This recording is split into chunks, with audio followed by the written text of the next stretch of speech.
دیکھو آپ کہہ رہے ہو کہ میں اس محلے میں صرف ایک کو ڈاکٹر مانتا ہوں, باقی کوئی بھی ڈاکٹر نہیں ہے, لیکن علاج کے لیے آپ دوسرے کے پاس جا رہے ہو.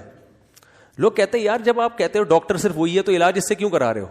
کہہ رہے ڈاکٹر تو وہی ہے, میں اس کے علاوہ کسی کو ڈاکٹر نہیں مانتا.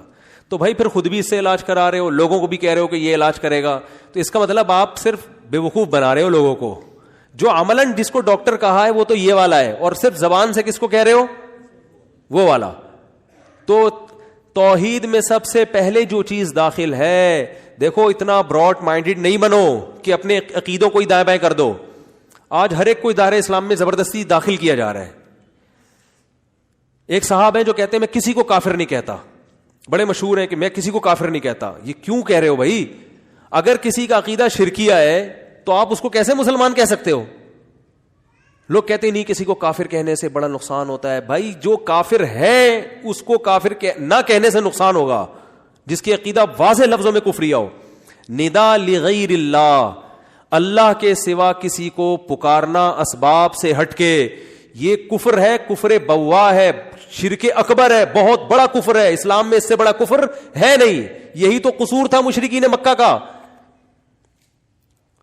مشرکین مکہ کہتے تھے کہ اللہ تعالی ہماری حاجت روائی کرتا ہے, اصل اختیارات اللہ کے پاس ہیں, لیکن اللہ نے ان بتوں کو بھی اختیارات دے رکھے ہیں. یہ بت بھی ہماری بگڑی بنا سکتے ہیں اللہ کے حکم سے, لیکن اللہ نے ان کو رائٹ دے دیا. اب ان سے بھی مانگ سکتے ہو, اللہ سے بھی مانگ سکتے ہو. تو اسلام کو اس پر اعتراض نہیں ہے کہ بت کے سامنے کیوں جھک رہے ہو, نہ اسلام کو اس پر ہے کہ اللہ کے سوا کسی اور کے سامنے کیوں جھک رہے ہو, چاہے بت ہو, چاہے پیغمبر ہو, چاہے فرشتہ ہو, کوئی بھی ہو. لوگ کہتے ہیں جب تک مٹی کا بنا ہوا بت لا کے نہیں سجدہ کریں گے تو شرک نہیں ہوگا. یہ آپ کی غلط فہمی ہے.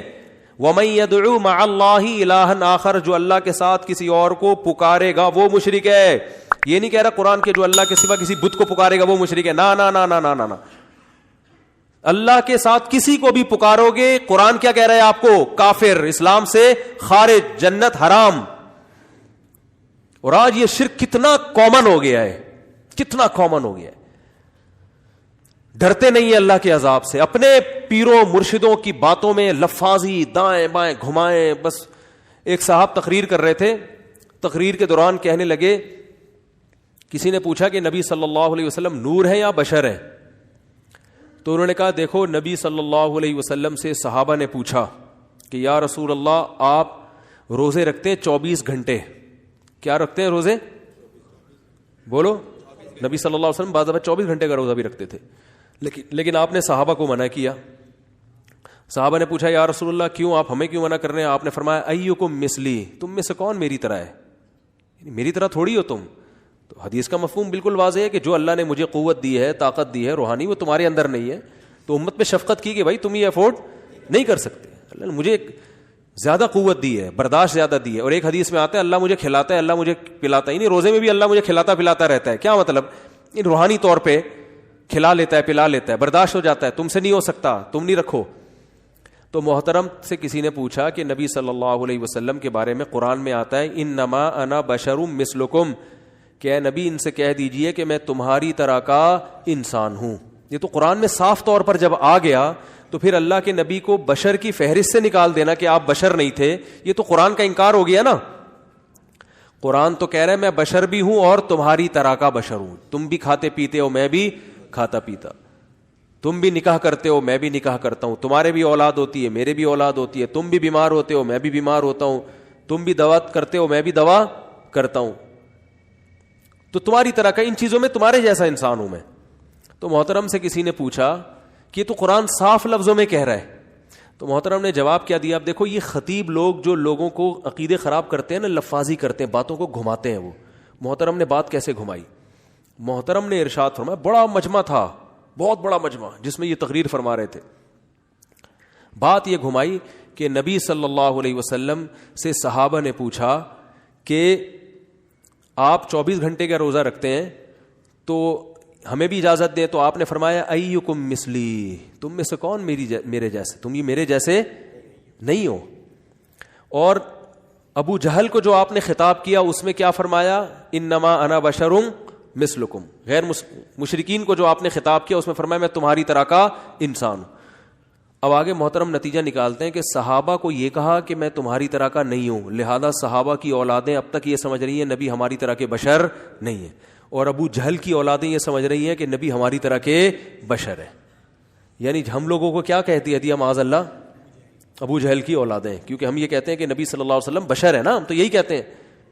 درجہ آپ کا بہت بلند ہے، لیکن اپنی حقیقت اور ماہیت کے لحاظ سے تو بشر ہے نا. اب حضرت عبداللہ کے بیٹے ہیں، حضرت آمنہ کے بیٹے ہیں. آدم علیہ السلام کو اللہ نے مٹی سے پیدا کیا، اور انہی کی اولاد میں اللہ نے ہمارے نبی صلی اللہ علیہ وسلم کو پیدا کیا. خلقہ من تراب، قرآن کہہ رہے ہم نے آدم کو کس سے بنایا؟ مٹی سے. تو اب دیکھو مجمع ایک دم چیخیں مار رہا، کیا علمی نقطہ بیان کیا، کیا خاندانی نقطہ، کہ ابو جہل سے چونکہ یہ کہا ہے کہ میں تمہاری طرح کا انسان ہوں، لہذا ابو جہل کی اولادیں کیا سمجھ رہی ہیں؟ یعنی ہم لوگ کو کہہ رہے تھے ابو جہل کی معاذ اللہ اولادیں، یہ یہی سمجھ رہے ہیں کہ وہ ہماری طرح کا انسان ہے. اور صحابہ سے یہ کہا کہ تم میری طرح نہیں ہو، فرق ہے. تو وہ ہم گویا اپنے آپ کو کہہ رہے تھے ہم صحابہ کی اولاد ہیں، ہم سے تو یہی کہا ہے کہ ہماری طرح کے نہیں ہے. جس کو جو کہا ہے وہ وہی سمجھ رہا ہے. میں حیران ہو رہا تھا، اتنے بڑے بڑے مجمع میں کوئی ایک عقل مند نہیں ہوتا جو جا کے ان بزرگ سے پوچھ لے کہ حضرت جو آپ اتنی بڑی داڑھی رکھ کے تقریر کر رہے ہیں، تو بات یہ ہے کہ ابو جہل سے جو آپ نے فرمایا وہ صحیح فرمایا یا غلط فرمایا؟ کسی کافر کے سامنے بھی غلط کہنا جائز نہیں ہے. ایک ہی نبی کے دو بیان ہیں، فرض کر لو کہ مشرکین سے یوں کہا ہے، اول تو ایسا کچھ ہے نہیں کہ مشرکین سے کہا ہے، وہ سب سے کہا ہے، پوری دنیا کے سارے انسانوں سے کہا ہے. لیکن اگر کہا ہے تو سوال پیدا ہوتا ہے، ادھر یہ کہا جا رہا ہے کہ میں تمہاری طرح کا انسان، ادھر یہ کہا جا رہا ہے کہ تمہاری طرح کا انسان نہیں ہوں. تو سیاق و سباق دیکھ کے پتا چلے گا کہ کس پیرائے میں یہ بات کہی جا رہی ہے. ادھر کہی جا رہی ہے کہ میں تمہاری طرح کا انسان ہوں، کیا مطلب؟ تم مجھ سے عجیب و غریب معجزوں کا مطالبہ نہیں کرو، میں خدا تھوڑی ہوں، میں انسان ہوں، انسان یہ سارے کام نہیں کر سکتا.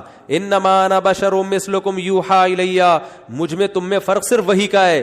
اللہ نے تمہاری ہدایت کے لیے مجھے منتخب کیا ہے، وہی ڈائریکٹ میرے اوپر آئے گی، میرے ذریعے سے تمہیں ہدایت ملے گی، تمہارے پاس براہ راست وہی نہیں آئے گی. اس کی بیس پہ مجھے فضیلت ہے، ہوں میں انسان تمہاری طرح کا.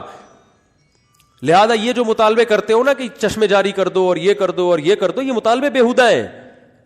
انسان، میں نے یہ دعویٰ تھوڑی کیا کہ مجھے اختیارات ہیں، اسباب سے ہٹ کے میں جو چاہے کر لوں گا. میں نے دعویٰ تو میں نے کیا میں اللہ کا پیغمبر ہوں، اس پہ بحث کرو مجھ سے. اور صحابہ کو جو فرمایا کہ میں تمہاری طرح کا نہیں ہوں، وہ روزے کی بات چل رہی ہے. آگے الفاظ ہیں اللہ مجھے کھلاتا ہے، اللہ مجھے پلاتا ہے. کیا مطلب؟ میرے اندر اللہ نے اسٹیمنا رکھا ہے، میرے اندر اللہ نے قوت رکھی ہے، روحانی قوت بھی اور جسمانی قوت بھی. وہ ہر ایک میں وہ قوت نہیں ہے. تو ہم یہ مانتے ہیں کہ نبی صلی اللہ علیہ وسلم کی صحت قابل رش تھی. آپ صلی اللہ علیہ وسلم میں بخاری کی حدیث ہے 40 مردوں کے برابر قوت تھی، طاقت تھی. اتنی کم خوراک میں بھی آپ کی اتنی زبردست صحت تھی. سارا دن ایک وقت کا آپ بمشکل تھوڑا سا کھانا کھاتے تھے، اور کیسے گھوڑوں پہ میدان جنگ میں آپ صلی اللہ علیہ وسلم لڑے ہیں. آج تھوڑا سا جم جا کے آ جائے بندہ تو 6 مہینے تک کھاتا ہی رہتا ہے وہ ریکوری کے لیے. اتنے وہ مرغے اور پتہ نہیں کیا کیا، وہ چونکہ آج انہوں نے ڈنٹ پہ لے، تو یہ کمزور ہے نا، کمزور ہونے کی علامت ہے. ہمارے نبی صلی اللہ علیہ وسلم بہت طاقتور تھے، تو اس لیے آپ نے فرمایا مجھ میں برداشت ہے، تمہارے اندر یہ برداشت نہیں ہے. لیکن دیکھو کتنے بڑے بڑے مجموعوں کو قرآن کے بارے میں، فرعون کے بارے میں قرآن نے کہا کہ وَأَضَلَّ فِرْعَوْنُ قَوْمَهُ وَمَا هَدَىٰ فَأَوْرَدَهُمُ النَّارَ. فرعون خود بھی آگ میں جائے گا، اور اپنے جتنے اس کے چمچے تھے نا جو چمچہ گیری میں لگے ہوئے تھے، ان سب کو لے کے جہنم کی آگ میں دھکیلے گا. تو اپنے پیر و مرشد کے پہلے یہ دیکھ لیا کرو کہ یہ سنت کے مطابق ہے بھی کہ نہیں ہے. ان کے رونے دھونے پر، ان کی بار بار بس یہ باتیں کہ عشق مصطفیٰ اور نبی کی یاد، اور پہلے عقیدہ پوچھو حضرت آپ کیا عقیدہ کیا ہے آپ کا، سمجھ میں نہیں آ رہی بات. اور صاف ستھرا عقیدہ پہلے وہ بیان کرواؤ اپنے شیخ صاحب سے، جو بھی پیر و مرشد بنائے رہے ہو نا، جس کو حضرت جی ہیں بہت پہنچے ہوئے، ان سے کراس کویشچن پوچھو.